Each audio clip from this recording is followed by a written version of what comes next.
இடைவிடாமல் ஜெபம் பண்றது சாத்தியமா? எந்த சமயத்திலும் சகலவித வேண்டுதலோடும் விண்ணப்பத்தோடும். இந்த சகலவித விண்ணப்பம்னே நீங்க என்ன சொல்றீங்க? உங்களுக்கு உங்க அறிவுக்கு எட்டாத ஒரு காரியத்தை தேவன் வச்சிருக்காருல்ல, அவருக்கு அறிவுக்கு, அவர் ஞானத்துக்கெல்லாம் ஊற்றலையா, அதை நீங்க எட்டி பிடிக்கிறதுக்கு தான் தேவன் உங்களை இங்க கொண்டு வந்திருக்கிறார். ஏன்னா நம்ம உலகம், நம்ம பெற்றோர்கள் எதை சொல்லி கொடுக்குறாங்க? கிரகிக்க முடியாது. அப்பேற்பட்ட காரியத்தை கடவுள் தன்னுடைய பிள்ளைகளாகிய மனுஷர்களிடத்தில் செய்வதற்கு ஒவ்வொரு செகண்டும்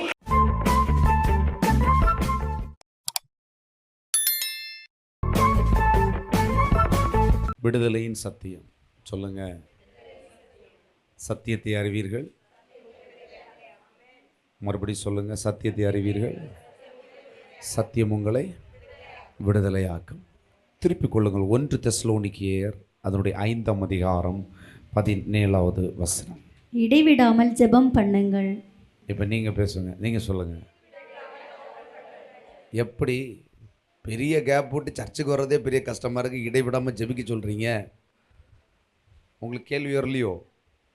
கேள்வி கேளுங்க, அப்போ தான் உங்களுக்கு பதில் வரும் ஆவியானவர்கிட்டேருந்து. எப்படி? இடைவிடாமல் ஜெபம் பண்ணுங்கள். இடைவிடாமல் ஜெபம் பண்ணுறது சாத்தியமா? ஒரு நாளைக்கு ஒரு கால் ஆச்சும் ஜெபம் பண்ணுறவங்க இருக்காங்களா? ஆனால் வசனம் சொல்லுது இடைவிடாமல் ஜெபம் பண்ணுங்கள். அது என்ன இடைவிடாமல் ஜெபம்?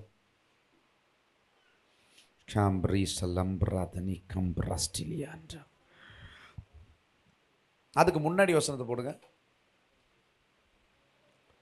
எப்பொழுதும் சந்தோஷமா இருங்கள். எப்பொழுதும் சந்தோஷமா இருக்க முடியுமா? எப்பொழுதும் சந்தோஷமா இருக்க முடியுமா? எனக்கு தெரியாதுங்க, பைபிளில் சொல்லியிருக்கு. எப்பொழுதும் இடைவிடாமல் இருதயத்தில் மனமகிழ்ச்சியாக இருங்கள். அப்படித்தானே போன மாதம் வாக்கு தத்துவம். ஏதோ இந்த மாதம், போன மாதம் என்ன வாக்கு தத்துவம்? ஏங்க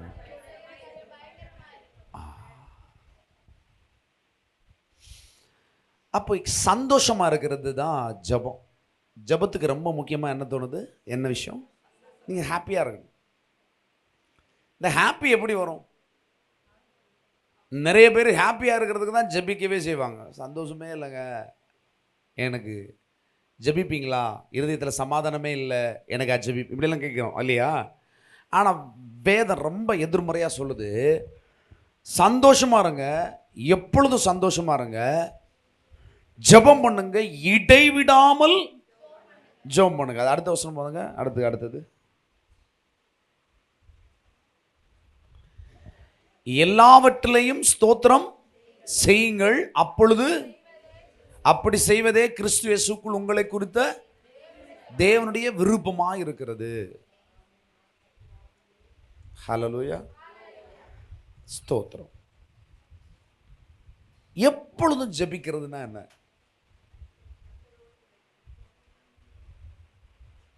எப்பொழுதும் ஜெபிக்கணும் அப்படின்னு பரலோகம் சொல்லுது. எப்பொழுதும் ஜெபிக்க முடியுமா? தொண்டை வறண்டு போகாதா?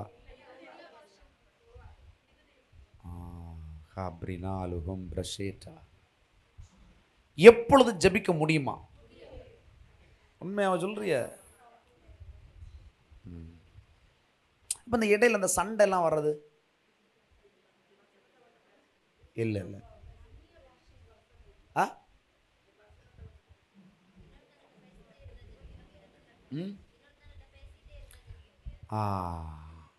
இன்னொருத்தவங்கள்ட்ட பேசிட்டு இருந்து ஜெபிக்க முடியாதான்? எனக்கு இன்னைக்கு தான் தெரியும். நீங்க இப்ப பேசுறீங்களா? பேச்சே இல்லை.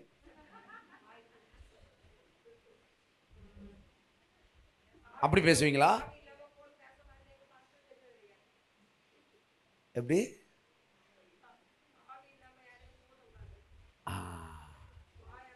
அப்ப மறக்கல,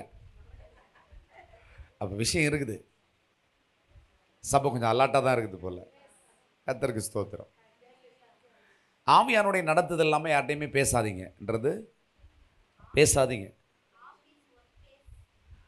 ஆஃபீஸில் நீங்கள் என்ன செய்ய முடியும்? நீங்கள் என்ன செய்யணும்? பேசியாகணும்ல. அப்போ என்ன செய்வீங்க? எப்படி பேசுவீங்க? என்ன செய்கிறதுக்கு ஃபுல்லு வேலை. எப்படி சொல்லுவாங்களாம் சொல்லுவாங்க, ஆஃபீஸுன்னா பரலோகத்துக்கு பின்னால் இருந்து வேலை நடக்கும் தெரியுமா? பார்த்துருக்கீங்களா? ஒரு பரலோகத்துக்கு பின்னால் எவ்வளோ வேலை இருக்கணும். பூமியை கவனிக்கணும், முழு பரலோகத்தை கவனிக்கணும். அது எவ்வளோ பெரிய அட்மினிஸ்ட்ரேஷன் இல்லையா? அதை மாதிரி இருப்பாங்க சிலவங்க. பார்த்துருக்கீங்களா? காலையில் அழகாக சீவி ஹேர்லாம் வலிச்சு நல்லா கோம் பண்ணி இப்படி போவாங்க. சாயங்காலம் பார்த்துருக்கீங்களா? மயில் தன் தோகையை விரித்து ஆடுகிறது போல.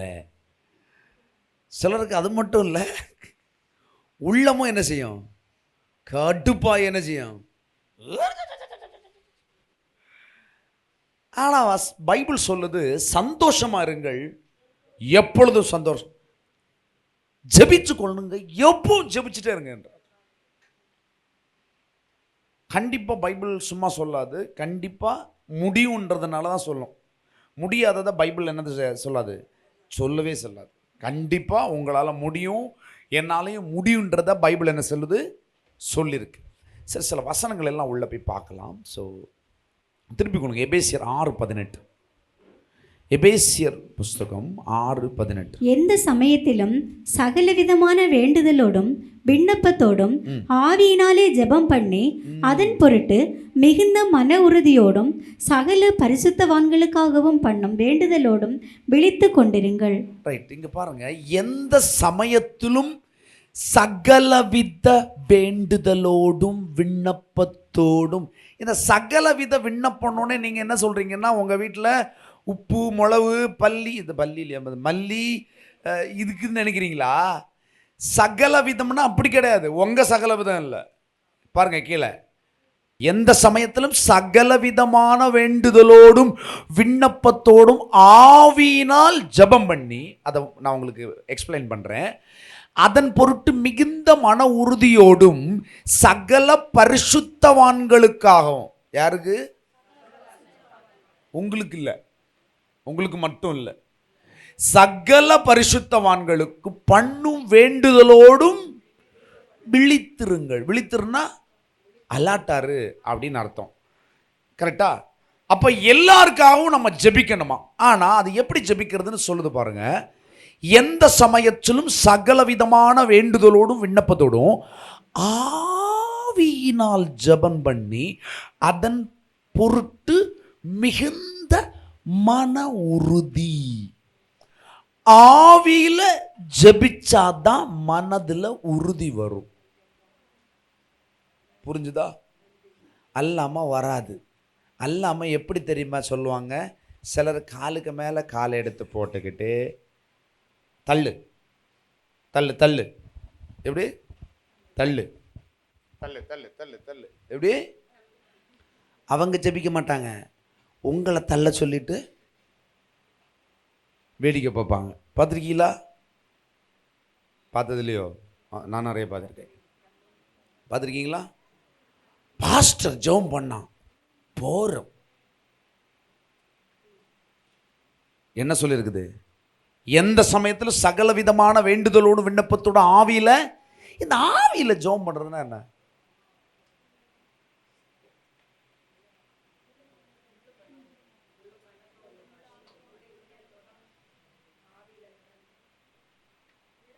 வசனத்தை சொல்லுங்க.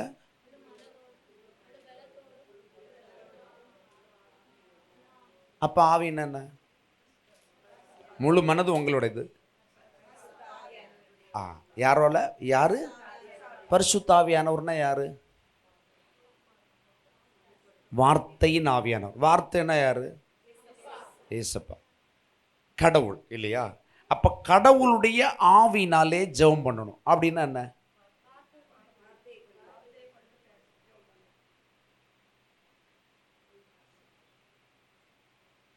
ஓகே, இந்த ஆவினாலே ஜெபம் பண்ணுனாலே வார்த்தை சைலண்ட் ஆகும்.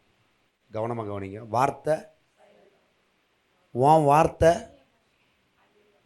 உன் வார்த்தை வாய் பேச தெரியாதான் பேசுவான். பார்த்துருக்கீங்களா? எப்படி பேசுவான்?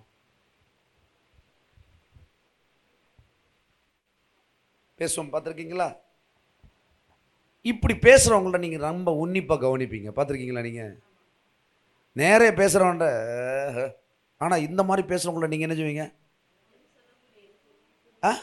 புரியாதில்ல. நீங்கள் என்ன கரெக்டு தானே? ஸோ இதை மைண்டில் வச்சுக்கோங்க. இந்த ஆவியில் ஜெபிக்கிறது அப்படின்னாலே அது பரிசுத்த ஆவியினுடைய பாசை. எப்படி?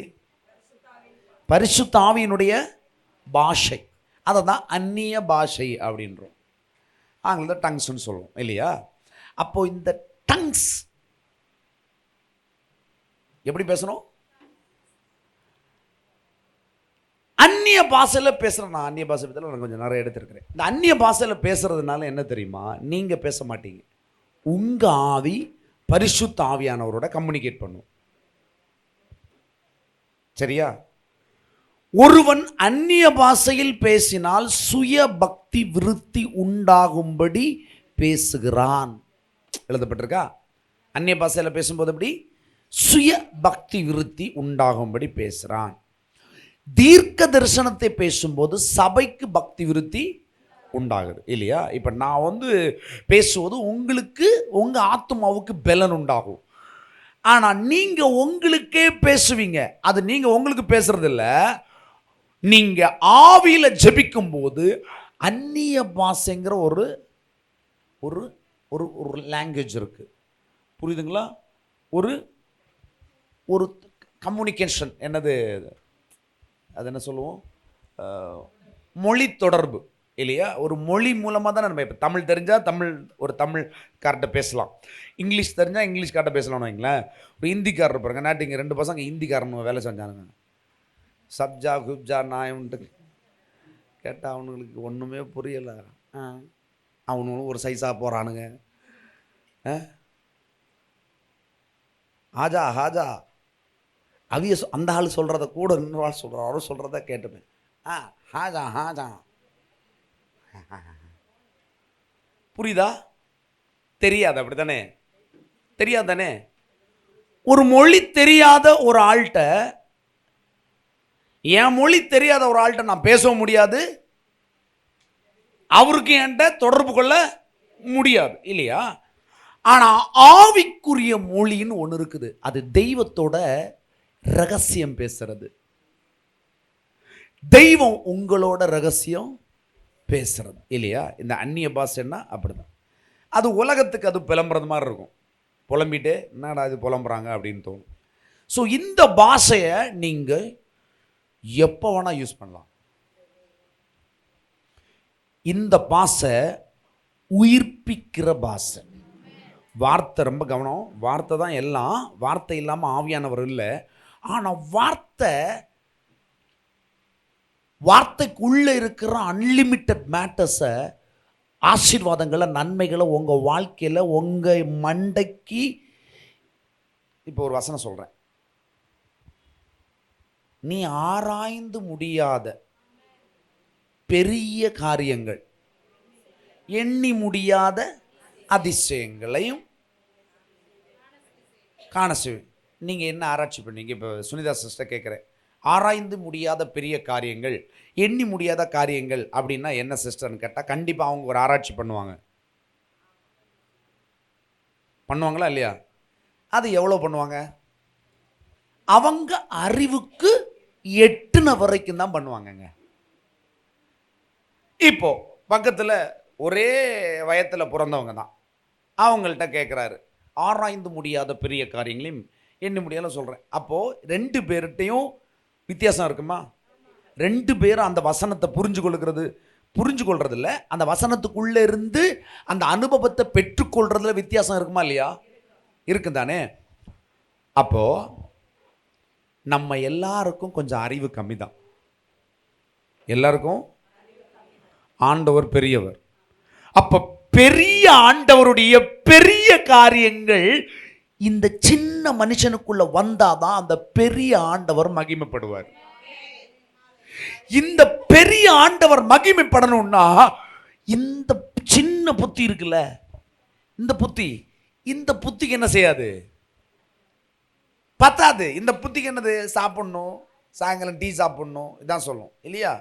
ஆனால் ஆண்டவர் சொல்றாரு, காலையில் ஆஸ்திரேலியாவில் சாப்பாடு, காலையில் ஆஸ்திரேலியாவில் சாப்பாடு இல்லை, என்னது அது, பிரேக்ஃபாஸ்ட், மத்தியானம் லஞ்ச், லண்டன். ஆண்டவர் அப்படி பிளான் பண்ணி வச்சிருப்பான்னு சொல்கிறேன், உங்களுக்கு புரிகிற மாதிரி சொல்கிறேன். இதுவும் ஈவினிங் வந்து என் வீட்டில் டீ, அது மட்டும். ஹல்லேலூயா. ஹல்லேலூயா.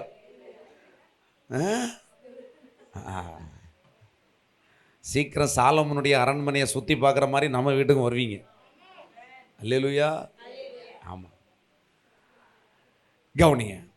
இப்போ புரியுதா உங்களுக்கு? புரியுதா சிஸ்டர்? புரியுதா? அப்போ உங்களுக்கு உங்க அறிவுக்கு எட்டாத ஒரு காரியத்தை தேவன் வச்சிருக்காருல்ல, அவருக்கு அறிவுக்கு, அவர் ஞானத்துக்கெல்லாம் ஊற்றுலையா, அதை நீங்க எட்டி பிடிக்கிறதுக்கு தான் தேவன் உங்களை இங்க கொண்டு வந்திருக்கிறார். ஏன்னா நீங்க விசேஷமாய் உயர்ந்து வளர்ந்து பெருகி கனி கொடுக்கும் போது அது தேவனை மகிமைப்படுத்தும், தேவனை காட்டி கொடுக்கும்.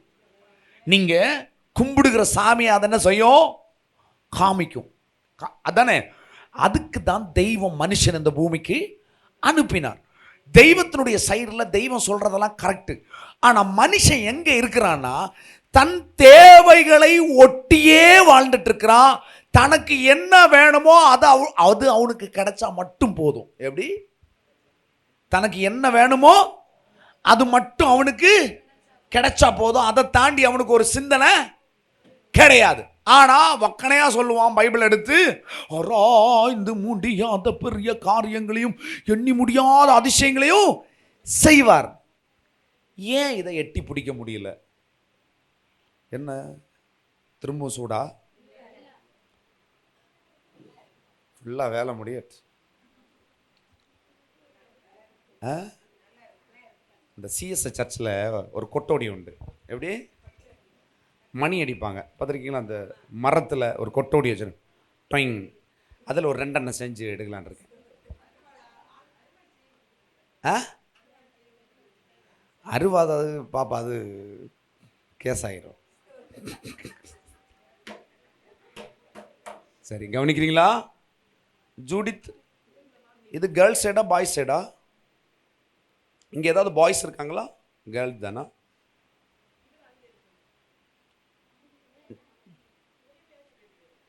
நிக்லின், நீ பாயா கேளா? அப்படியா? ஏ அப்போ சாரா எங்கே போறியா? இனி பேசிட்டு இருக்க கூடாது. ஜுடி தங்க அங்கே போங்க, அந்த எல்லையில் போங்க, ஒரே டாக்கிங். ஓ, ஸோ இந்த கேப்பை எடுத்துடணும் இல்லையா? இந்த இந்த ஆதவ் நல்ல பையன். ஆதவ் கரங்களை தட்டுங்க. குட் பாய். என்ன நல்ல பிள்ளை, சமத்து பையன்.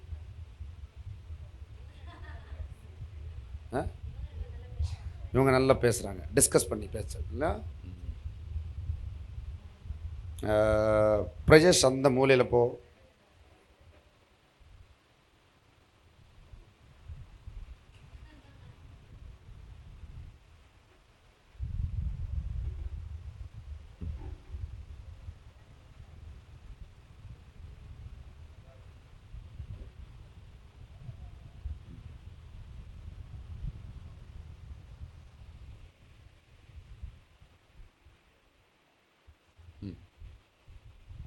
நான் நல்லா தெரியுறேண்ணா.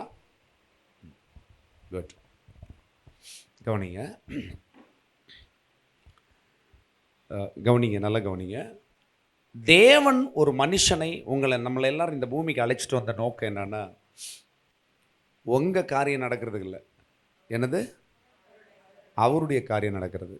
பக்கத்தில் பார்த்து சொல்லுங்கள், உங்களுக்கு எது கழிச்சிட்டு வந்தார் தெரியுமா? உங்கள் புருஷனை பார்க்குறதுக்கு இல்லை, உங்கள் மனைவியை பார்க்குறதுக்கு இல்லை, உங்கள் பிள்ளைங்களை பார்க்குறதுக்கு இல்லை, அதெல்லாம் தந்தவரை நோக்கி பார்க்குறதுக்கு. அவரை நோக்கி பார்த்தா தான் வல்லம் கிட்டும், இல்லையும் கிட்டாது. இல்லைன்னா வெறும் வல்லம் தான் கிட்டும், மிதந்து போயிட்டு இருப்பீங்க. கரெக்டாக புரியுதா? புரிஞ்சுதா? ரைட், இருக்கட்டும். நம்ம எல்லாரையும் இந்த உலகம் எப்படி ஆக்கிருச்சுன்னா, பிள்ளை நல்லா படிச்சுதியா? எப்படி கேட்கும்? பிள்ளை நல்லா படிச்சுதியா? நல்லா படித்தோன்னா இவனுக்கு ஒன்றுமே புரியாது. எப்படி? ஒன்றுமே புரியாது. ஒரு டீனேஜ் எல்லாம் தாண்டினதுக்கப்புறம் ஏன் நல்லா படிக்கணும்னு புரியும். ஏன்னா நல்லா படித்தா நல்ல வேலை கிடைக்கும். நல்ல வேலை கிடைச்சா என்ன கிடைக்கும்? நல்ல வீடு கிடைக்கும். நல்ல வீடு வச்சா என்ன கிடைக்கும்? நல்ல பெண் கிடைக்கும். ஆமாம், மண்டையில் எழுதி போட்டிருக்கு, நல்ல பெண். புரியுதா? இப்படித்தானே வாழ்க்கை போயிட்டு இருக்குது. நம்ம உலகம், நம்ம பெற்றோர்கள் எதை சொல்லி கொடுக்குறாங்க? இதை தானே சொல்லி கொடுக்குறாங்க. தானே சொல்லி கொடுத்தோம். அப்படி தானே?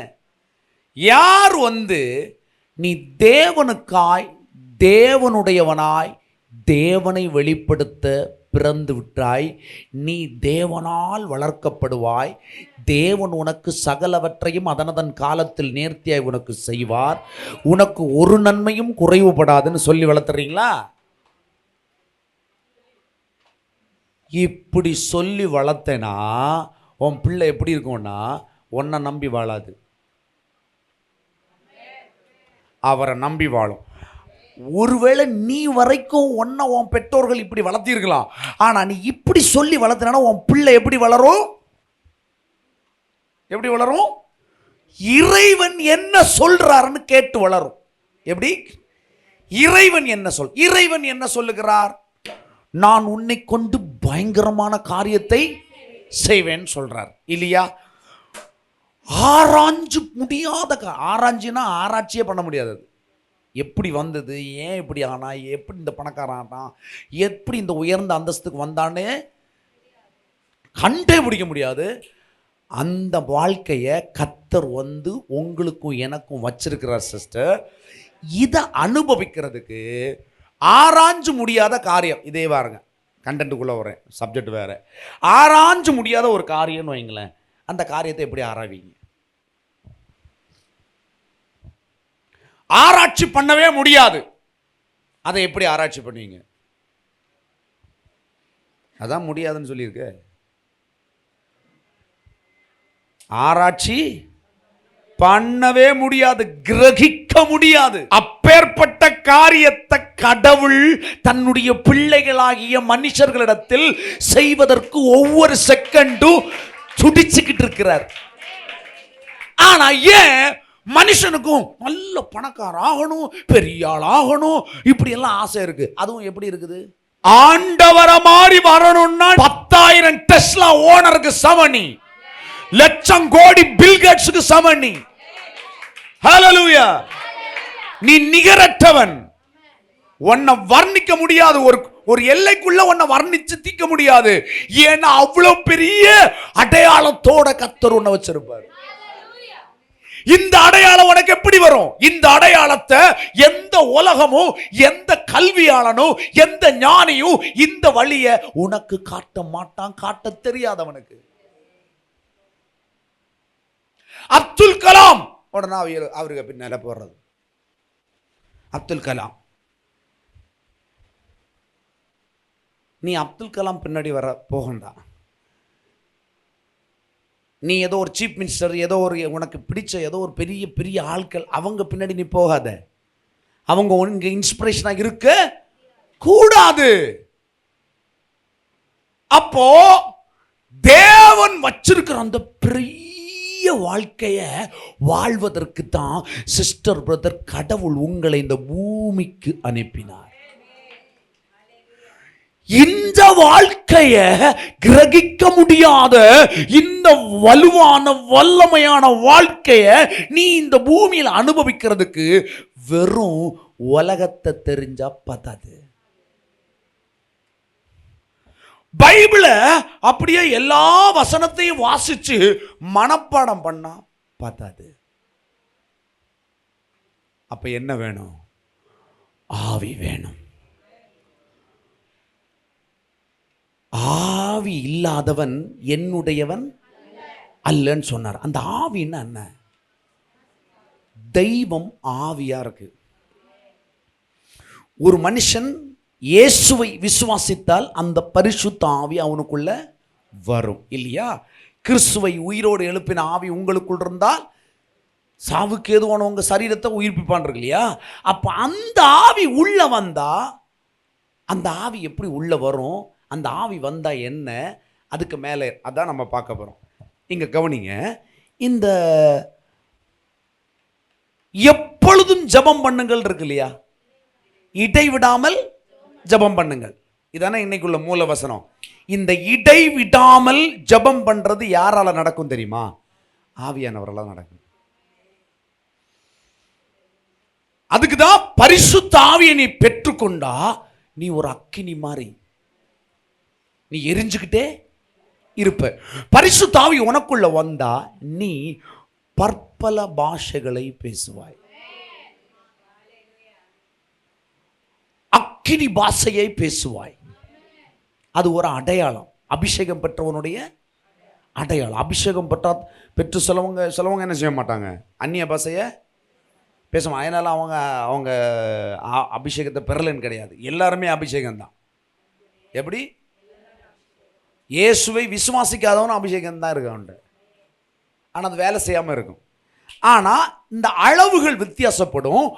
ஆனால் இந்த அந்நிய பாஷையை, ஆவியின் பாஷை, அக்கினி பாஷையை நீ பேசுனா என்ன நடக்கும் அப்படின்னா, நீ ஜெபிக்கும் போது எப்படி செய்யலாம்? நீ ஜெபிக்க மாட்ட. உன் பிள்ளைக்காக ஜெபிக்கும் போது நீ ஆண்டவரே என் பிள்ளைய காப்பாத்துங்கன்னு ஜெபிக்க மாட்டேன். ஆண்டவரே என் பிள்ளைய இங்க மோசம் பண்ணுகிற, இங்க எதிர்க்கிற, என் பிள்ளைக்கு விரோதமாக இருக்கிற சத்துரு, என் பிள்ளைக்கு விரோதமாக இருக்கிற கண்ணிய அருன்னு அறுக்கிற சக்தியா என் பிள்ளைய எழுப்புவீராக, இப்படி சொல்லுவேன். புரிஞ்சுதா? அப்படி சொல்லணும்னா நீ அவருடைய பாஷை தெரியணும். இப்போ ஃபார் எக்ஸாம்பிள் நான் இது ஏற்கனவே உங்களுக்கு எடுத்திருக்கிறேன். உங்க தேவை வேற, உங்க தேவைகளில் தேவனுடைய விருப்பம் வேற. சொல்லுங்க, உங்க தேவை வேற, உங்க தேவைகளில் தேவனுடைய விருப்பம் வேற. உங்களுக்கு தேவை ஒன்று தாங்க. ஒரு காரியத்தில் உங்களுக்கு ஒரு தேவை இருக்குதுங்க. அந்த தேவையில் நீங்கள் விரும்புகிறது ஒன்றா இருக்கும், ஆனால் நீங்கள் விரும்புகிறது தேவன் விரும்புகிறது அல்ல. ஹல்லேலூயா. இப்போ இங்கே வாமா, என்ன முதுகில் உந்து நான் விழுந்துட்டேன். எப்படி? இவ தள்ளிட்டா விழுந்துட்டேன். இப்போ எனக்கு எலும்பி நான் என்ன செய்யணும்? என்ன செய்யணும்? முறைப்பேன். ஆள் கொஞ்சம் சில்லியாக இருக்கனால உடனே எனக்கு என்ன தோணும்? 2 போட்டு தள்ளணும் தோணுமா? கையை நீட்ட தோணுமா? கொஞ்சம் பல்காக இருந்தால் தோணாது. அவன் கொஞ்சம் ஏறணும் அப்படி ஆகும். ஆனால் கொஞ்சம் ஒல்லியாக இருந்தால் நம்ம என்ன செய்வோம்? 2 கொடுக்கலான்னு ஏறுவோம் இல்லையா? ஆனால் தேவன் இதில் என்ன தெரியுமா விரும்புவார்? இந்த ஒரு சின்ன சர்க்கலை ஒன்று பெரிய உயரத்துக்கு கொண்டு போகணும்னு பிளான் பண்ணுவோம். இப்போது இவன் என்னை உந்திட்டா, அப்படி தானே? நான் கீழே விழுந்துட்டேன். இது பிசாசுன்னு வச்சுக்கோங்க. அவளுக்கு அதெல்லாம் ஒரு பிரச்சனை கிடையாது. 1 பிசாசா 2 பிசாசா 5 பிசாசா, நம்மளை விட ஒன்றும் பிசாசு ஒரு பெரிய ஆள் இல்லை. நம்ம காட்டுற காட்டுக்கு அப்படி தானே? லைட்டா கவனிங்க. இப்போ இவ என்ன என் லைஃப்பில்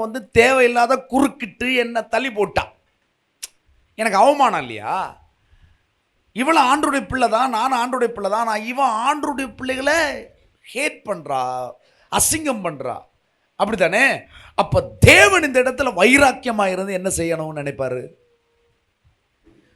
தள்ளி போட்ட எண்ணெய் தலைக்கு மேல தூக்கி வச்சு கம்பீரமா அழகு பார்க்கன்னு நினைப்பார் இல்லையா? நம்ம எப்படி போய் ஜெபிப்போம்?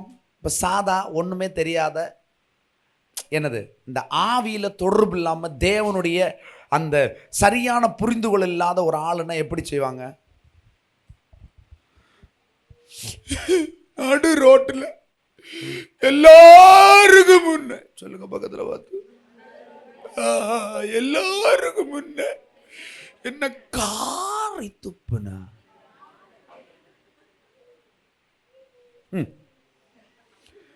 எப்படி என்னைய காரி துப்பினா, எனக்கு எப்படி இருந்து தெரியுமா? எப்படி? அவ காரி எங்க துப்பி இருப்பாங்க? கீழே துப்பி இருப்பாங்க, அப்படிதானே? ஆனா இவங்களுக்கு அது என்னாச்சு? அவமானமா போச்சு, அப்படிதானே? உண்மையிலே எல்லாருக்கும் முன்னாடி ஒரு அவமானம்னு வச்சுக்கோங்களேன். ஆனா தேவன் இந்த சந்தர்ப்பத்தை, அந்த மனுஷன், இப்ப நான் இந்த சந்தர்ப்பத்தை தேவனுக்கு கொடுத்தா தேவன் எனக்கு ஒன்ன செய்வார். ஆனா நான் எனக்கு தெரிஞ்ச வழியில தேவன்கிட்ட நான் போய் தேவன்கிட்ட தான் போறேன், ஆண்டவர்கிட்ட தான் போறேன். கவனிக்கிறீங்களா? இப்போ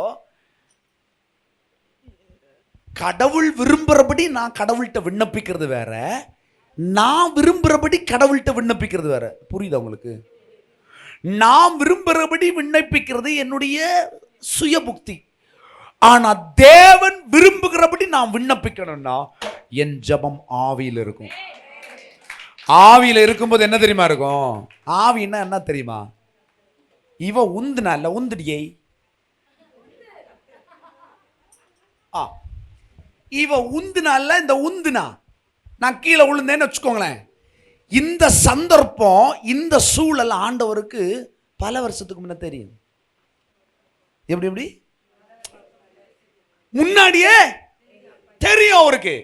முன்னாடியே தெரிஞ்ச ஒரு மேட்டருக்கு முண்டாத இருக்காரு. நிறைய பேருக்கு என்ன நினைப்பு? அவர் முண்டியார் இல்ல, அவர் பேசாத இருக்கார், அப்படித்தானா?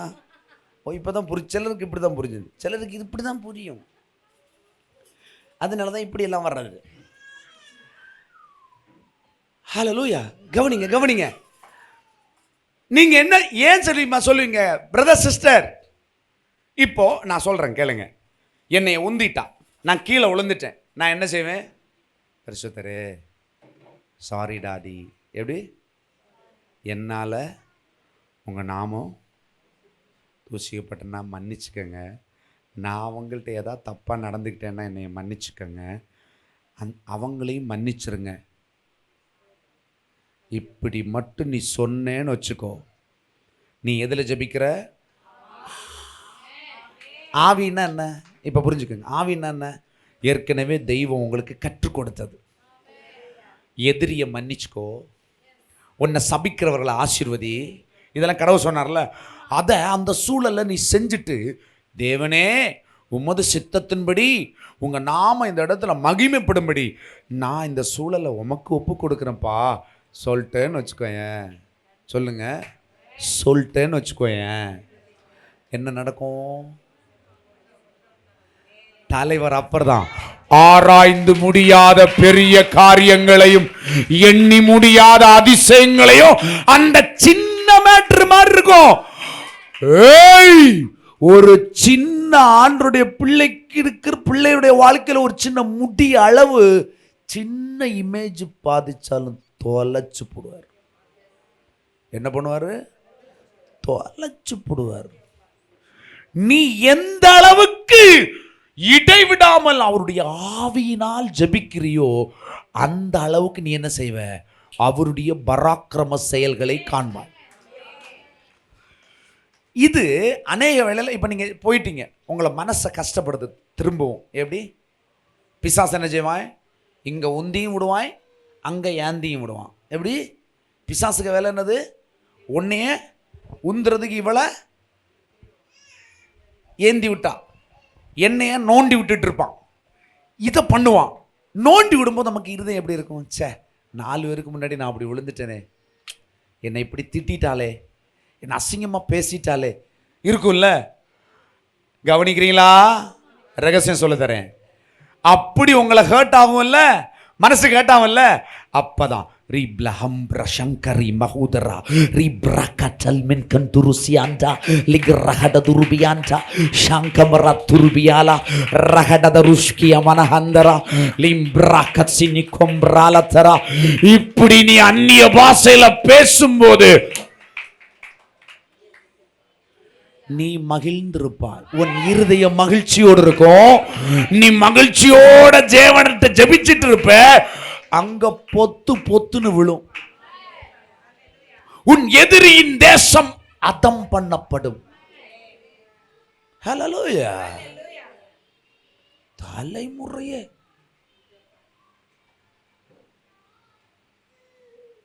யாரு? அல்லேலூயா. வாழ்த்துக்கள். ஹல்லேலூயா. கவனிக்கிறீங்களா? பார்த்தீங்களா? நம்ம என்ன பேசிட்டு இருக்கோம்? ஆவியானவர் இருக்காரா? புரியுதா? இப்போ எப்படி ஆவியில் எப்படி ஜெபிக்கணும்னு புரிஞ்சுக்கிட்டீங்களா? எதுக்கு அந்நிய பாஷை வேணும்னு புரிஞ்சுக்கிட்டீங்களா? ரைட்டு. அந்நிய பாஷையில் நீங்கள் பேசும்போது எதை எடுத்து பேசுவீங்க தெரியுமா? உங்களுக்கு தெரியாது நீங்கள் என்ன பேசுறீங்கன்னு. ஒன்றும் இல்லை சிஸ்டர். என்ன சத்தம்? கவனி கவனி கவனி கவனி கவனி கவனி கவனி கவனி. ரொம்ப முக்கியம், ரொம்ப முக்கியம். அந்நிய பாஷையில் பேசும்போது எத்தனை பேருக்கு அந்நிய பாஷை பேசி உங்கள் இருதயம் ஹாப்பியாக மாதிரி இருக்கு? நீங்கள் நிஜமா இல்லையா? ஹாப்பியா உடனே ஹாப்பியாக இந்த இடத்துல ரொம்ப கலி கூறுதல் உண்டாகுது. பார்த்துருக்கீங்களா? ஏன் வருது? நான் இப்போ உங்களுக்கு ஒரு எக்ஸாம்பிள் சொல்லித்தரேன். உங்களுடைய கஷ்டத்தை ரொம்ப இஷ்டமான ஒரு ஆள்கிட்ட சொல்கிறீங்க, ஷேர் பண்ணிட்டீங்க. உங்களுக்கு இருதயம் எப்படி இருக்கும்? ஹாப்பியாக இருக்குமா? சரி. இப்போ ஒரு நல்ல செய்தியை உங்களுக்கு ஒரு முக்கியமான ஆள் உங்களுக்கு வெளிப்படுத்துறாங்க. உங்க இருதயம் எப்படி இருக்கும்? இதுதான் ஆவியில நடக்குது. உங்களை தெரியாமலே நீங்க அந்நிய பாஷையில ஜெபிக்கிறீங்க. உங்களை தெரியாமலே உங்க இருதயத்தை அவர் நிரப்பிக் கொண்டே இருக்கிறார். ஹல்லேலூயா. அதுதான் புத்திக்கு எட்டாத தேவ சமாதானம். என்னது வசனம் சொல்லுதில்ல? உன் கவலைகளை எல்லாத்தையும் எங்க கொண்டு போய் அவர்கிட்ட வை. புத்திக்கு எட்டாத தேவ சமாதானத்தினால நம்மள என்ன செய்வாராம்? ஒன்றும் இல்லைங்க. ஒரு நிமிஷம் அந்நிய பாஷை பேசி பாருங்க. சூழல்ல, பிரச்சனையில், போராட்டத்தில் நின்று அவ்வளோதான் நொறுங்கி தெரிக்கும். ஹல்லேலூயா. புரியுதா? அந்நிய பாஷைன்னா சாதாரண மேட்டர் நினைக்காதீங்க. பயங்கரமான வெப்பன். நமக்கு தேவன் கொடுத்த புதிய பிரமாணத்தில் மகா பிரதானமான பிரசாதம் அது. என்னது? என்ன பிரசாதம்?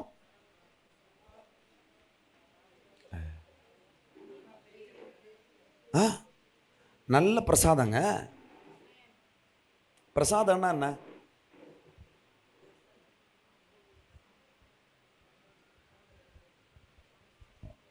பிரசாதம்னு சொல்கிறாங்கல்ல, என்னது தமிழில் கரெக்டாக சொல்லுங்கள். பிரசாதத்துக்கு இங்கிலீஷில் என்ன?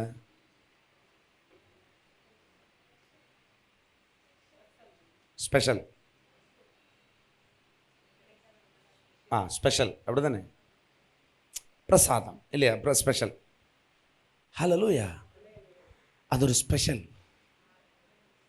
ஆண்டோடைய ஸ்பெஷல் கிஃப்ட். புரியுதா?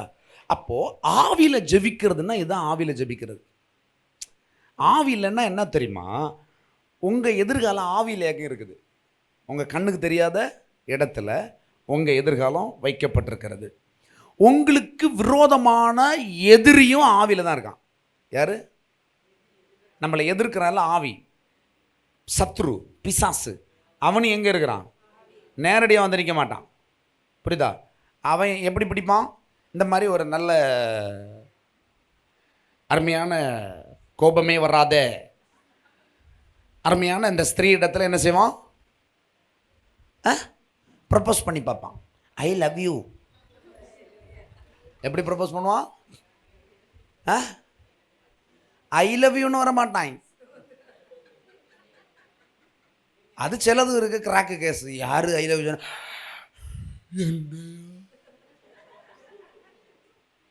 சரி, அது இருக்கட்டு, அந்த சப்ஜெக்ட் போ. இப்போ இவள்கிட்ட வந்துட்டான். அதாவது ஆண்டவரோட இருக்கிற தொடர்பு இல்லாத இருந்தாலே சத்ரு ஈஸியாக என்ன செய்வான்? இவளை அடிப்பான், இவளை நொறுக்குவான், என்ன பண்ண கடைசியில் இவளையே அவனுக்கு கூட்டாளியா பயன்படுத்துவான். இந்த மாதிரி ஆட்களை கொண்டு தேவனுடைய மனுஷர்களை எதிர்ப்பான். எதிர்க்கும் போது கடைசியில் பொத்துன்னு அடி வாங்குறது யாரு? இவங்க தான் அடி வாங்குவாங்க இல்லையா? அப்போ இப்போ இந்த இடத்துல இருந்து நம்ம காப்பாற்றப்படணும் இல்லையா? ஜெயிக்கணும் இல்லை? பிரச்சனைகளில் போராட்டங்களில் நம்ம எப்படி ஜெயிக்கணும்? எப்படி ஜெயிக்கிறோம்? இப்படி ஜெபிச்சாதான் நீங்கள் ஜெயிப்பீங்க. சாதாரணமாக நீங்கள் என்ன செய்கிறீங்க? பிரதர் சிஸ்டர், உங்களுக்கு ஒரு பிரச்சனை வரும்போது நீங்கள் எப்படி கையாளுவீங்க? ஆண்டவரே, இப்படி ஒரு பிரச்சனை வந்துருச்சு, அதற்காக எனக்கு ஜெபம் பண்ணிக்கோங்க அப்படிலாம் நீங்கள் கேட்கலாம் இல்லையா? அது நல்லது இல்லை, அது நல்லது தான், அதுக்கு தப்பு இல்லை. ஆனால் நீங்கள் ஆவிக்குரிய பலனை, பரிசுத்தாவின் அபிஷேகத்தை பெற்றுக்கொண்டு ஆவியில தேவனோட தொடர்பு கொள்ளுகிற அந்த தொடர்புல வந்துட்டீங்கன்னா உங்களுடைய வாழ்க்கை சுய பக்தி விருத்தியை உண்டாக்கும். நீங்க பக்தி விருத்தி ஆகிட்டே இருப்பீங்க. அதாவது பக்தி விருத்தி அப்படின்னா ஆசீர்வாதம் விருத்தி அடைஞ்சிட்டே இருக்கும். நீங்க பெருகிட்டே இருப்பீங்க. நீங்க ஆவியில பெருகிங்க, ஆத்மாவில பெருவீங்க, சரீரத்துல பெருகுவீங்க. நீங்க செய்வதில் எல்லாம் வாய்க்கும், எல்லாத்துலயுமே வெற்றியை பார்த்துட்டே இருப்பீங்க. அந்த வெற்றி உங்களுடைய திறமையினால வராது, அவருடைய விருப்பத்தின்படி அனுக்கிரகமாய் உங்களுக்கு வந்து சேர். ஹல்லேலூயா. நான் ஏன் இந்த வீட்டில் பிறந்தேன்னு யாராவது நினைச்சிருக்கீங்களா? முன்னாடி நினைச்சிருக்கேன். ஆனால் இப்போ நீங்கள் அப்படி நினைக்க மாட்டீங்க. ஏன் அப்படின்னா நீங்கள் ராஜா வீட்டு பிள்ளையா மாறிட்டீங்க. இது எப்படி தெரியும் உங்களுக்கு? நீங்க ஆவிக்குரியவர்களாய் மாறிட்டீங்க. நீங்க மாம்சத்துக்குரியவர்களா இருந்தீங்க, இப்ப ஆவிக்குரியவர்களா மாறிட்டீங்க. அதனால நீங்க யாரா இருக்கிறீங்க? நீங்க அப்பாவோட பிள்ளையா இருக்கிறீங்க. இப்ப அப்பாவுக்கும் பிள்ளைக்கும் நேரடி தொடர்பு வந்துருச்சு. அதனால எப்போ எப்படி இருக்கிறீங்க? ஜெபித்து கொண்டே இருக்கிறீங்க. ஆவியில் அனலா இருக்கிறீங்க, அக்கினியா பற்றி எரிஞ்சிட்டு இருக்கிறீங்க. சிஸ்டர் போங்க. நன்றி. கர்த்தர் ஆசீர்வதிப்பார். பிசாசு இல்லை என்ன? திருப்பிக் கொள்ளுங்க. ரோமர் 8:26-27. அந்தபடியே ஆவியானவரும் நமது பலவீனங்களில் நமக்கு உதவி செய்கிறார். நாம் ஏற்றபடி வேண்டிக் கொள்ள வேண்டியது என்னவென்று அறியாமல் இருக்கிறபடியால் ஆவியானவர் தாமே வாக்கு கடங்காத பெருமூச்சுகளோடு நமக்காக வேண்டுதல் செய்கிறார். ஓகே, இப்போ சிஸ்டர் பார்த்து இந்த வசனம் உங்களுக்கு நல்லா தெரியும். எங்க போடுங்கய்யா. ரோமர் பாருங்க. அந்தபடியே ஆவியானவரும் தமது பலவீனங்களில் நமக்கு உதவி செய்கிறார். நாம் ஏற்றபடி வேண்டிக் கொள்ள வேண்டியது இன்னதென்று. இப்ப புரியுதா? ஏங்க, இவ உந்திட்டா, நான் விழுந்துட்டேன், அந்த இடத்துல எனக்கு எப்படி ஆண்டவர்கிட்ட விண்ணப்பிக்கணும்னு தெரியாது. என் பிள்ளைக்கு படிப்புக்கு எனக்கு காசு வேணும், நான் எப்படி ஜெபிக்கணும்னு எனக்கு தெரியாது. நான் எப்படி ஜெபம்? ஆண்டவரை எப்படி ஆச்சும். நிறைய பேர் எப்படி ஜெபிப்பாங்க? கடவுளை எப்படி ஆச்சும் தாருங்க. அதே ஆண்டவர் தான் சொல்லியாரு, இந்த சந்தர்ப்பத்தில் நான் உன் பிள்ளைய லோக்கல்ல ஒரு 2000 ரூபாய் பீஸ் கொடுத்து படிக்க முடியாத ஒன்னக பிள்ளைய நான் ஆக்ஸ்போர்ட்ல படிக்க வைக்க ஆசைப்படுறேன். புரியுதா? இதுதான் கர்த்தருடைய பிளான். தேவன் இங்க வச்சிருக்கிற எல்லா உயர்ந்த காரியங்களையும் யாரு கொடுக்க போறாரு? அவருடைய பிள்ளைகளுக்கு தான் தரப்போறாருங்க. நம்ம என்ன செய்யறோம்? அந்த கஷ்டத்துல போய் எப்படி ஜெபிக்கணும்னு தெரியாது. அப்பதான் பாருங்க வசனம், நீங்கள் வேண்டிக் கொள்ள வேண்டியது இன்னதென்று அறியாமல் இருக்கிறபடியினால் ஆவியானவர் தாமே வாக்கு கடங்காத பெருமூச்சுகளோடு நமக்காய் வேண்டுதல் செய்கிறாரே. இந்த இடத்துல கேள்வி வருதா? அவர் ஜெயிப்பாரா? அப்படின்னா அவரே நமக்கு வாழ்க்கையில் ஜெபிச்சா கடவுளே நமக்காக வேண்டிக் கொண்டே இருக்காருங்க. நம்ம போகிறோம் வாரோம், ஜாலியாக போகிறோம் வாரோம். எனக்காக ஜெபம் பண்ணதுக்கு ஒரு ஆளை அப்பாயின்மெண்ட் பண்ணியிருக்கிறோம், அடி வாங்குறதுக்கு ஒரு ஆளை அப்பாயின்மெண்ட் பண்ணியிருக்கிறோம். இயேசு அடி வாங்குவார், ஆவியானவர் நன்மையை கொடுப்பார். எனக்கு ஐ ஆம் ஹாப்பி. அப்படி நினச்சிக்கிறீங்களா? இல்லை. இங்க பாருங்களேன், சூழல் நெருக்கும்போது, பிரச்சனை வரும்போது, போராட்டம் வரும்போது, வியாதி நம்மளை நெருக்கும்போது நமக்கு எப்படி ஜெபிக்கணும்னு தெரியாது. ஆனா ஆவியானவர் வாக்கு கடங்காத பெருமூச்சுகளோடு நமக்காய் வேண்டிக்கிட்டார்னா இந்த உலகத்துல யாருமே கஷ்டப்பட மாட்டாங்கோ. ஆனா கஷ்டப்படுறாங்கோ. ஆண்டவரை விசுவாசிக்கிறவங்க கூட சில கஷ்டங்களை படுறாங்களா இல்லையா? ஏன் படுறாங்கன்னா மேட்ரு தான். உனக்கு எப்படி ஜெபிக்கணும்னு தெரில. 10,000 ரூபா வேணுன்ற இடத்துல 10,000 ரூபா தான் கேட்டு பழக்கம். அடுத்து ஒரு 200 ரூபா தேவைப்படும். 10,000 ரூபாய்க்கு கஷ்டப்பட்டதோட 200 ரூபாய்க்கு கஷ்டப்படுறாங்க நம்ம ஆளுங்க.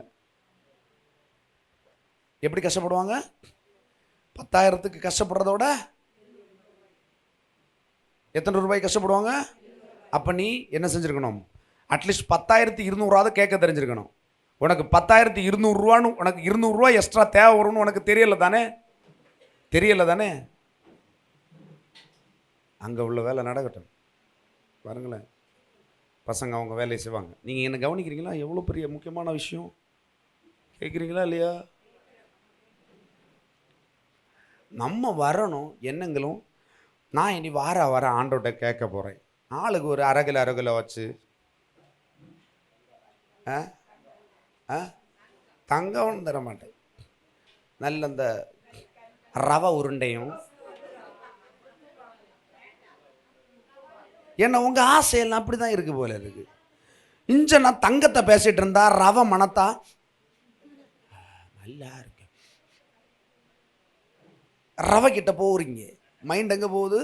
ரவா, உப்புமா, இட்லி, சாம்பார். இங்கே ஆண்டவர் தங்கத்தை கரைச்சி ரசம் உண்டாக்கி வச்சா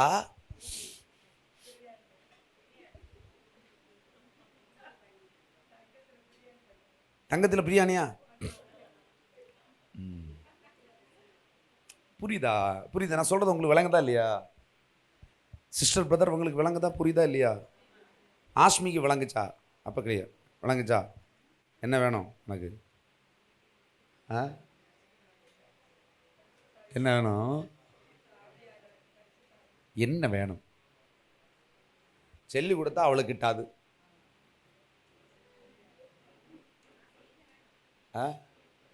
எனக்கு பிள்ளை இல்ல.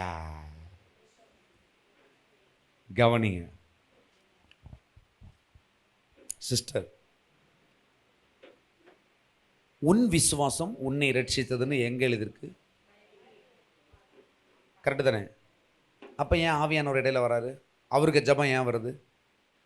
கேள்வி தானே அது. அவனவன் விசுவாசத்தின்படி அவனவனுக்கு. அப்போ ஏன் ஆவியானவர்? அவர் ஏன் ஜபிக்கிறாரு? அவர் ஜபிக்கிறதுனா என்ன? ஆவியானவர் பரிந்து பேசுகிறதுனா என்ன? உங்க ஆவியோட அவர் இணைஞ்சு ஒரு கம்யூனிகேஷன் உண்டாகுது. அதுதான் கிரகிக்க முடியாத அறியாதது எட்டாததுமான பெரிய காரியம் அங்கதான் வெளிப்படும். ஆவியானவர் சும்மா உங்களுக்காக ஜெபிக்க மாட்டாரு. நீ அவரோட இணைஞ்சிருந்தா உனக்கு ஜெபிக்க முடியாது. ஆனா பாருங்களேன், என்னை உந்தி நான் பட்டுட்டேன். எல்லாருக்கும் முன்னாடி என்னை உந்தி தள்ளிட்டா நான் அசிங்கப்பட்டுட்டேன்னு வச்சுக்கோங்களேன். எனக்கு எப்படி இருக்கும்? கவலையாக தானே இருக்கும், எனக்கு வேதனையாக தானே இருக்கும். அப்போ என்ன ஆகும்? அந்த இடத்துல நான் அப்பான்னு நான் ஒப்பு கொடுத்துருவேன்னு வைங்களேன். ஆண்டவரே, உமது விருப்பத்தின்படி இந்த இடத்துல உங்க நாம மகிமைப்படும்படி இங்க காரியம் வாய்க்கட்டும்னு நீ ஒப்பு கொடுத்துட்டேன்னு வச்சுக்கோ. ஆவியானவர் ஜெபிப்பார். அப்ப ஜெபிக்கும் போது தான் நீ அந்நிய பாஷையில பேசுவ. உன் இருதயம் களி கூறும். உன்னை அடுத்த செகண்டே உன்னை உயிர்ப்பிப்பாரு. நீ பலப்பட்டுருவ. அங்க நடக்கிற செயல் பயங்கரமா இருக்கும். நான் ஒரு 2 வாரத்துக்கு முன்னாடி எனக்கு இன்ஸ்டாகிராம் ஐடி வந்து ஹேக் பண்ணாங்கன்னு அபிலின்னு சொன்னான். நான் அப்போ சூரிய கூட சர்ச் ஆராதனைக்கு வந்துட்டுருக்கேன். எனக்கு மொபைல் என்னென்ன ஒய்ஃப் தான் அதை என்ன ஃபாலோ பண்ணிவிட்டு செஞ்சுட்டு இருந்தேன். அப்போ என்கிட்ட ஆவியானவர் சொல்கிறாரு, நான் குளுத்துற கிராஸ் ஆனோன்னு என்கிட்ட சொல்கிறாரு, பாலவலை அந்த ஏரியா வரணுன்னே சொல்கிறாரு, நீ ஜோம் பண்ணுனாரு. எப்படி சொன்னார்? நீ எப்படி ஆண்டவரே ஜெபிக்கணும்? அந்த ஹேக் பண்ணவனுக்கு ஜெபம் பண்ணுன்னு சொன்னார். எப்படி? அந்த ஹேக் பண்ணவனுக்கு எப்படி ஜெபம் பண்ணணும்? தலையை வெட்டணுமா, காலை வெட்டணுமா, கையை முறிக்கணுமா? இல்லையா? அப்படியே கேட்டிருப்பேன். என்ன ஆண்டவரே செய்யணும்? அப்போ ஆண்டவர் சொல்லி நீ ஜெபம் பண்ணுன்னு சொன்னார். அவனுக்கு ரட்சிப்புக்காக ஜெபம் பண்ணுன்னு சொன்னார். அவன் எந்த நாட்டில் எங்கே உள்ளவனே தெரியாது. அவனுக்காக நான் ஜெபம் பண்ணேன். புரிஞ்சுதா? நான் ஜெபம் பண்ணிட்டே போகிறேன். எனக்கு தகவல் வருது, அதை திரும்ப, புரிஞ்சுதா? இந்த யுத்தம் ஆவியில். இந்த யுத்தம் எங்கே நடந்தது? ஆவியில். ஹல்லேலூயா. நான் ஜெபிச்சிருக்கேன். அந்த ஜெப விண்ணப்பத்தை இப்போ சொல்ல மாட்டேன். அது வந்திருக்கும்போது சொல்லுவேன். அது வரும். ஹல்லேலூயா. அதுக்கு முடிவு இன்னும் இருக்குது.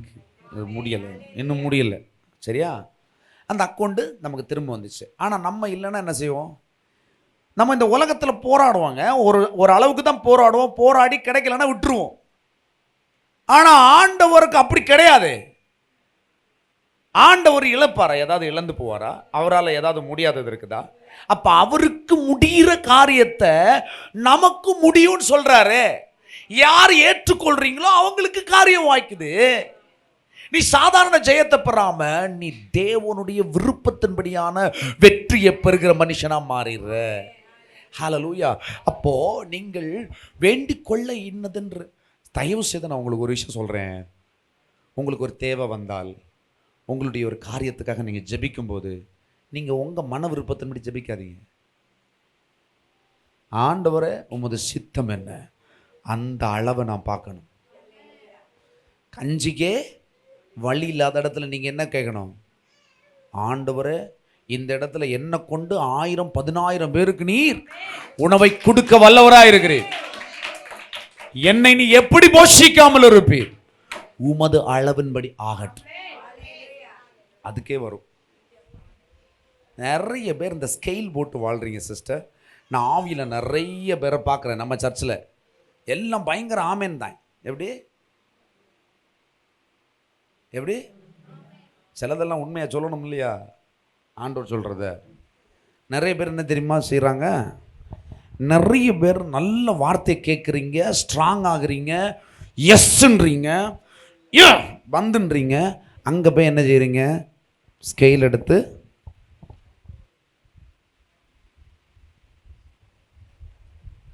போட்டுட்டு திரும்பவும் போய் பார்க்குறது கரெக்டாக இருக்கான லைன். 1000 ரூபா போட்டுட்டு மறுபடியும் போய்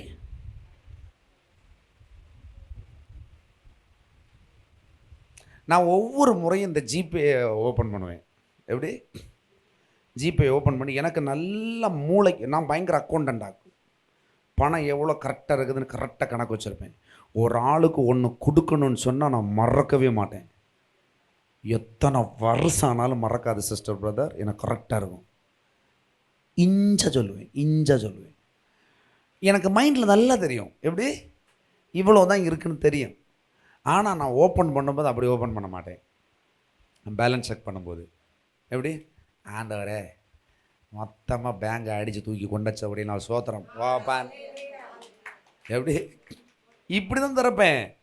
சில டைமு 50,000 தான் இருக்குதுன்னு வைங்களேன். 50,000 தான் இருக்கும். ஆனால் 50 லட்சத்துக்கு நடக்கிற காரியம் மாதிரி எனக்கு காரியம் நடக்கும். பெரிய டீலிங் பண்ணுறாரு போல. பெரிய டீலிங் தான் இனி. ஹல்லேலூயா. ஹல்லேலூயா. புரியுதா உங்களுக்கு? அப்படி உங்களுக்கு கணக்கு தெரியலாம். ஆனால் உங்களுக்கு நடக்கிறது அப்படி நடக்காது. இயற்கைக்கு அப்பாற்பட்டு தேவன் விரும்புகிற மாதிரி தன்னுடைய பிள்ளைக்கு தருவார். ஹல்லேலூயா. புரியுதா உங்களுக்கு? அது ஏன்னா நீங்கள் விரும்புகிறது அவர் அவர் விரும்புறத நீங்க விரும்புறதுனால நீங்க ஜெபிக்கல, உங்களுக்குள்ள இருந்து அவர் ஜெபிக்கிறார். ஹல்லேலூயா. ஆவியானவர் பெருமூச்சுகள், வாக்குக்கிடா பெருமூச்சுகளோடு உங்களுக்காய் வேண்டுதல் செய்கிறார். 27 போடுங்க.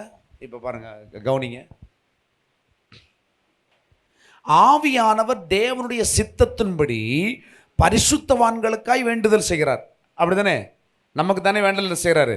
வேண்டுதல் செய்கிறபடினால் இருதயங்களை ஆராய்ந்து சிந்தனை இன்னதென்று அறிவார். ஆவியில நீங்க என்ன சிந்த? வார்த்தையின்படி நீங்க ஆவியில் இருக்கீங்களா? வார்த்தையின்படி இருக்கீங்கன்னா உங்க ஆவியின் சிந்த அப்படித்தான் இருக்கும். வார்த்தையை ஏற்றுக்கொள்றீங்கன்னா உங்க சிந்த ஆவியின்படி இருக்கும். ஹல்லேலூயா. ரைட். திருப்பி கொடுங்க. மத்தேயு 6:9. இது உங்களுக்கு நல்லா தெரிஞ்ச ஒரு பேசேஜ். நீங்கள் ஜெபம் பண்ண வேண்டிய விதமாவது, பரமண்டலத்தில் இருக்கிற எங்கள் பிதாவே, உம்முடைய நாமம் பரிசுத்தப்படுவதாக, உம்முடைய ராஜ்யம் வருவதாக, உம்முடைய சித்தம் பரமண்டலத்திலே செய்யப்படுகிறது போல பூமியிலேயும் செய்யப்படுவதாக. ரைட் சிஸ்டர், போதும். இங்கே இந்த பரமண்டல ஜெபம் எல்லாருக்கும் தெரியும். யாராவது தெரியாத இருக்கீங்களா? எல்லாருக்கும் தெரியும். கிறிஸ்டின்னா எல்லாருக்குமே இது நல்லா தெரியும். இதை போட்டு உருட்டுன்னு விட்டுவாங்க. சிலவங்க எல்லாம் என்னது, ஒரே உருட்டு தான். எப்படி? சரி, கையில் வச்சு உருட்டணும், சிலர் காலில் வச்சு உருட்டன்னா பயங்கர உருட்டு. நான் இதை கொஞ்சம் உங்களுக்கு புரிகிற மாதிரி எக்ஸ்பிளைன் பண்ணுறேன். எத்தனை பேருக்கு புரியணும்னா விரும்புகிறீங்களா? நிறைய பேருடைய ஜெபம் எப்படி தெரியுமா? இதே பண்ணிடுவாங்க. பிதாவே, உடைய நாம் பரிசுப்படாக, உடைய சுத்தம் மேலே செய்யப்படுவதில் புலகத்திலும் செய்யப்படுவதாக அப்படின்னு என்ன செய்வாங்க? அடித்து தள்ளக்கம். ஒவ்வொரு ஆளும் ஒவ்வொரு ராகத்தில். ஆனால் இதை நான் உங்களுக்கு புரிய வைக்கட்டுமா? நீங்கள் ஜெபம் பண்ண வேண்டிய விதமாவதுன்னு சொல்லி இயேசு இந்த பூமியில் இருக்கும்போது சீஷருக்கு சொல்லி கொடுக்குறார். பாருங்க, பரமண்டலத்தில் இருக்கிற எங்கள் பிதாவே, உம்முடைய நாமம். வணக்கம் சாமி. எப்படி உங்கள் பாணில் சொன்னோம்? வணக்கம் சாமி, கீழே வாங்க. உம்முடைய ராஜ்யம் எங்க எங்க எந்த ராஜ்யம்? அமெரிக்க பிரதமர் ஜனாதிபதி டொனால்டு ட்ரம்ப் வந்தால் எப்படி இருக்கும்? இப்போ டொனால்டு ட்ரம்ப்கிட்ட நீங்கள் வந்து சேட் பண்ணிட்டு இருக்கீங்க. எப்படி? ஹாய், டீ குடிச்சிங்களா அப்படின்னு அப்படி ஒரு 7-8 நாள் பேசுகிறீங்க. டொனால்டு ட்ரம்ப் விரும்புகிறாரு, இவன் விழிக்க மாட்டாளா, இவன் விழிக்க மாட்டானா வீட்டுக்கு. அன்பால, வம்பால இல்லை, அம்பால எதிர்பார்க்குறாரு. நீங்களும் நீங்கள் கண்டிப்பாக எங்கள் வீட்டுக்கு வரணும்னு கூப்பிடுறீங்க. கூப்பிட்டா எப்படி வருவார்? பழைய ஒரு சைக்கிள் இருக்குது, அதில் லா லா லா லீ லா லா அப்படி வருவாரா? எப்படி வருவார்? 35,000 கோடி ஃப்ளைட்டு. எப்படி அது வர ஃப்ளைட்டு தெரியுமா? அவ்வளோ கோடி ரூபா ஃப்ளைட்டு உள்ள 12 டாக்டர்ஸ் உள்ள ஒரு பெரிய விஷயமே இருக்குது. அதில் தானே வருவார். அப்படி தானே வருவார். அப்படின்னா முழு அமெரிக்காவே இந்தியாவுக்கு வந்து சேருது. கரெக்டு தானே? ட்ரம்ப் இங்கே வந்தால் அமெரிக்காவே இங்கே வருது. கரெக்டு தானே? ஆண்டவர் சொல்கிறாரு, பரமண்டலத்தில் இருக்கிற பிதாவே, உம்முடைய நாம் உம்முடைய சித்தம் பரலோகத்தில் செய்யப்படுவது போல பூலோகத்தில் செய்யப்படுவதாகன்னு மொட்டையாக சொல்லாத. பரலோகத்தில் இருக்கிற அத்தனை வீடு, அங்கே இருக்கிற செல்வம், அங்கே இருக்கிற சமாதானம், அங்கே இருக்கிற சந்தோஷத்தோட என்ன கூப்பிடுன்றார். என்ன சொல்கிறார்? என்ன கூப்பிடு, நான் வருவேன்றார். கரெக்டாக? ட்ரம்பை கூப்பிட்டு அப்படி தானே வருவார். கரெக்டாக இல்லையா? இப்போ பாருங்களேன், இப்படி தான் ஜெபிக்கணும். நம்ம ஆளுங்க இதே அப்படி ஓட்டுறது என்னன்னே தெரியல. ஒரே லம்படம் பாருங்க. பரமண்டலத்தில் உம்முடைய சித்தம் பரமண்டலத்தில் செய்யப்பட. சித்தம்னா விருப்பம். பரலோகத்தில் இயேசு பிதா குமாரன் பரிசுத்த ஆவி பரலோகத்தில் தான் ஃப்ரீயாக பண்ண முடியும். தெரியுமா உங்களுக்கு? விளங்குதா விளங்கு இல்லையா? பரலோகத்தில் அவங்களுக்கு யாருமே கேள்வி கேட்க வேண்டாம். ஏன்னா அவங்க தான் ராஜா. பூமியில் யார் ராஜா? நம்ம தான் ராஜா. ஆனால் ராஜா என்னது சொங்கி ராஜாவாக இருக்காரு. ராஜா எப்படி இருக்காரு? சொங்கி ராஜா. தெரியல சொங்கி ராஜையோ சொக்கன் ராணியா தெரியாது. அதுதான் சொல்றாரு, பரலோகத்தில் எப்படி செய்யப்படுதோ பூமியில எனக்கு செய்யப்படணாப்பா. கேட்குறீங்களா நீங்க? எப்படி ஆண்டவரே பரலோகத்தில் இன்னும் என்ன இருக்குது, அது எனக்கு இன்னைக்கு வேணும். கேட்டிருக்கீங்களா யாராச்சும்? இன்னையிலேருந்து கேட்கணும், பரலோகத்தை பிடிங்க எடுக்கணுங்க. ஹல்லேலூயா. அதுக்கு அர்த்தம் இதுதான், உம்முடைய சித்தம் பரமண்டலத்தை செய்யப்படுவது போல பூமியிலும். பூமியில யாருக்கு செய்யணும்? நமக்கு தானே, கேட்குறவங்களுக்கு தானே. சுனிதாவுக்கும் செய்யப்படாத. சுனிதான்னா பூமின்னு அர்த்தம், கரெக்டா? அப்புறம் அடுத்து போடுங்க, எங்களுக்கு வேண்டிய ஆகாரத்தை சோறுதாருங்க அப்படின்னு கேட்கப்படாது.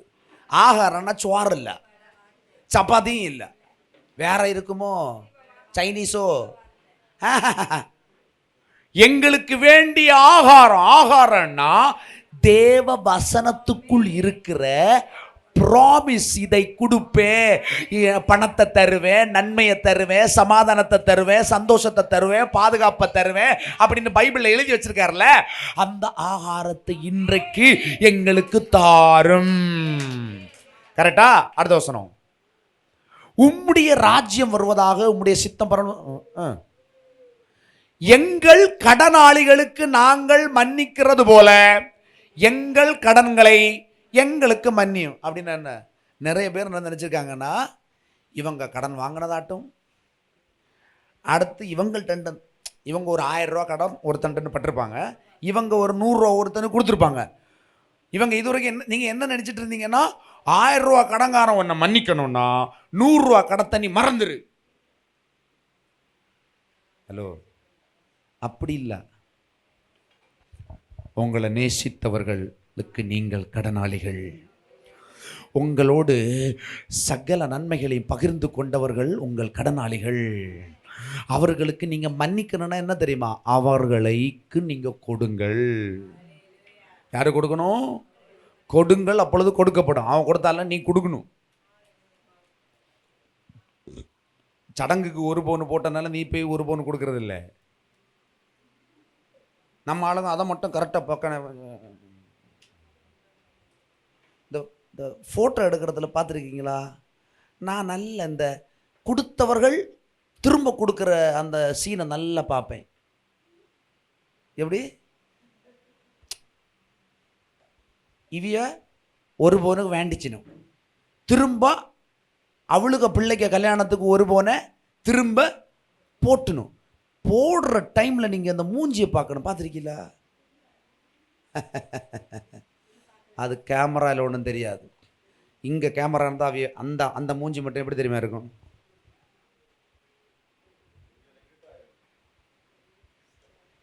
எப்படி சொன்னீங்க பிரதர்? இருட்டாக இருக்கும், காணாது. ஆனால் வெளிச்சத்தின் பிள்ளைகள் கரெக்டாக காண்பாங்க. நான் எல்லாம் என்ன செய்வேன் தெரியுமா? கேமரா தான் எங்கே இருக்கும், ஒரிஜினல் கேமரா எங்கே இருக்கும். புரிஞ்சா? அதல்ல, நான் சொல்லட்டுமா?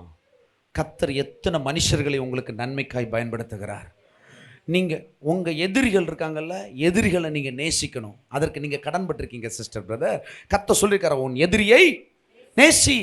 உனக்கு விரோதமாக எழும்புற உன் சத்துருக்கு விரோதமாக நீ எழும்பாத சொல்றார்ல. அவர் சொன்னார்னா அந்த வார்த்தையின்படி நீ கீழ்ப்படிய கடன் பட்டிருக்கிறாய். ஹல்லேலூயா. அதுக்கு தான் நீ மற்றவங்களுக்கு கடன் ஆகிறீங்கன்னா நீ மன்னிக்கிறது போல எங்கள் கடன்களையும் எங்களுக்கு மன்னின்ற. அதான் புரியுதா? ரைட்டு. அடுத்து வாங்க. சோதனைக்கு உட்பட பண்ணாமல் தீமை நின்று எங்களை ரட்சித்துக் கொள்ளும். ராஜ்யமும் வல்லமையும் மகிமையும் என்றென்றைக்கும். இது என்னது? சோதனைக்கு உட்படப்படாமல் தீமை நின்று எங்களை காத்துக்கொள்ளும் இருக்குது வசனம். சோதனை எல்லாருக்கும் வருமா இல்லையா? எல்லாருக்கும் இருக்குதா இல்லையா? ஆனா கீழே என்ன சொல்றதுக்கு? ராஜ்யமும் வல்லமையும் என்றென்றைக்கும். இப்ப சொல்றேன் கேளுங்க. அரசாங்கம் உங்களுக்கு பிரச்சனை பண்ணலாம். அரசாங்கம் உங்களுக்கு பிரச்சனை பண்ணுமா? சொல்றேன் நான். ஒரு வேளை பிரச்சனை பண்ணிட்டேன்னு வச்சுக்கோங்களேன். பெரிய பணக்காரனாக இருப்பான், உன்னால் ஒரு இன்ச்சு கூட அவனுடைய வாழ்க்கையில் எதிர்த்து நிற்க முடியாது இருக்குது. உன்ட்ட 5 பைசா இல்லை, ஒன்றுமே இல்லை, எல்லா விதத்திலும் நீ ஜீரோவாக இருக்கிற. அப்படிதான் இருக்குது உண்மையா அப்படிதான் இருக்கிறீங்க. அப்போ நீங்கள் எப்படி ஜெபிக்கணும் சொல்லட்டா? தேவனே, இந்த சோதனைக்கு என்னை உட்படுத்த நீர் விடமாட்டீர், ஏன்னா இது உம்முடைய ராஜ்யம், இது உமது வல்லமை வெளிப்படுகிற நேரம், இது உமது மகிமை விளங்கும்படி எனக்கு வந்த பிரச்சனை இல்லை, இது உமக்கு வந்த பிரச்சனை. என்றென்றைக்கும் உம்முடைகள், இதெல்லாம் உம்முடையது. என்னை கொண்டு பெரிய காரியங்களை தீர்மானிச்சபடினா இந்த பிரச்சனை லேசான உபத்திரவம். இப்படி ஜெபிக்கணும். நம்ம ஆளுங்க என்னன்னே தெரியாத என்ன செய்கிறது, கலந்தடிச்சு கோரி அடித. ஹல்லேலூயா. கீழே வாங்க.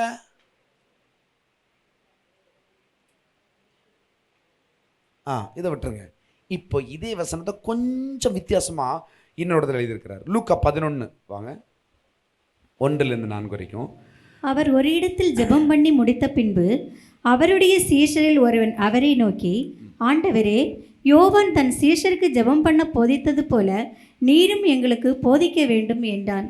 அதற்கு அவர், நீங்கள் ஜெபம் பண்ணும்போது பரமண்டலில் இருக்கிற எங்கள் பிதாவே, உம்முடைய நாமம் பரிசுத்தப்படுவதாக, உம்முடைய ராஜ்யம் வருவதாக, உம்முடைய சித்தம் பரமண்டலத்திலே செய்யப்படுகிறது போல பூமியிலும் செய்யப்படுவதாக.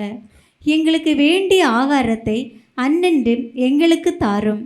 எங்கள் பாவங்களை எங்களுக்கு மன்னியும், நாங்களும் எங்களிடத்தில் கடன்பட்ட எவனுக்கும் மன்னிக்கிறோமே. எங்களை சோதனைக்குட்பண்ணாமல் தீமை நின்று எங்களை ரட்சித்துக் கொள்ளும். போதும் சிஸ்டர், இந்த வசனத்தை மட்டும் போடுங்க. எங்கள் பாவங்களை எங்களுக்கு மன்னியும். நீ ஆண்டவட்டோன்னு தைரியமாக கேட்கணுன்னா என்ன செய்யணும்? ஆண்டவரே எனக்கு பணத்தை கொடும்னு கேட்கணுன்னா என்ன செய்யணும்? இப்போ உலகம் என் பாவங்களை எங்களுக்கு மன்னியும்னு கேட்கணும்னு சொல்லுது. நாங்களும் எங்களிடத்தில் கடன்பட்ட எவனுக்கு மன்னிக்கிறோமே. நீ மன்னிச்சாதான் உனக்கு மன்னிப்பு. கொடுங்கள் அப்பொழுது அது எதுனாலும். முதல்ல நம்ம ஆண்டோட்ட போகும்போது என்ன செய்யணும்? உனக்கு மன்னிப்பை கேட்குறல்ல, மற்றவங்கள மன்னிக்க முடியாது. நம்ம வாழ்க்கையில் சிலவங்க செஞ்ச துரோகத்தெல்லாம் மன்னிக்க முடியுமா? ஹெலன், துரோகத்தை மன்னிக்க முடியுமா? முடியாது. அது முடியாது. ஒரு முடி கூட முடியாது. என்ன துரோகம் மர்லினுக்கு இருக்கு இன்னைக்கு. எவ்வளவு பெரிய துரோகத்தை யார் உன் வாழ்க்கையில் பண்ணாலும் அவங்கள நீ மன்னிச்சிடணும். அப்பதான் தேவன் செயல்கள் நடக்குவாங்க. புரியுதா? உங்களுக்கு கடன்பட்ட எவனுக்கு நான் மன்னிக்கிறோமே. எங்களை சோதனைக்குட்படாமல் தீமையின்றி எங்களை ரட்சித்து கொள்ளும் என்று சொல்லுங்கள். எவ்வளோ சூப்பராக அந்த ஜெபத்தை கற்பிக்கிறார். புரியுதா சிஸ்டர் பிரதர்? எத்தனை பேர் இது விளங்குது? அப்படியே இறங்கி அப்படியே புரிஞ்சுதா? அப்போ நீங்க ஜெபிக்கும் போது எப்படி ஜெபிக்கணும்? ஒட்டு மொத்தமாக எப்படி ஜெபிக்கணும்? உங்க விருப்பத்தை ஜெபிக்காதீங்க, கர்த்தர் உங்களுக்கு சொன்னதை ஜெபிங்க. நிலம் வேணும்னா நீங்க எப்படி ஜெபிக்கணும்? உங்களுக்கு ஒரு நிலம் வேணும், எப்படி ஜெபிப்பீங்க?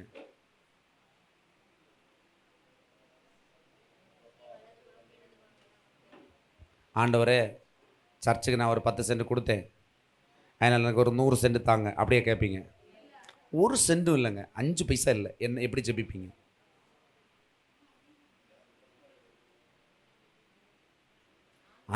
அஞ்சு பைசா இல்லை, ஒரு சென்ட்டுக்கு ஒரு நிலம் கிடையாது. எப்படி ஆண்டவர்கிட்ட வாங்குவீங்க? தேவனே, ராஜ்யம் உம்முடையது, அதன் மகிமையும் உம்முடையது, பூமியும் அதன் நிறைவும் கர்த்தருடையது. நான் உம்மை ஏற்றுக்கொண்ட பிள்ளை, நீர் என்னை நேசிக்கிறீர், ஆகவே உமது விருப்பத்தின்படி நிலங்களை சுதந்தரிக்க கடவர்.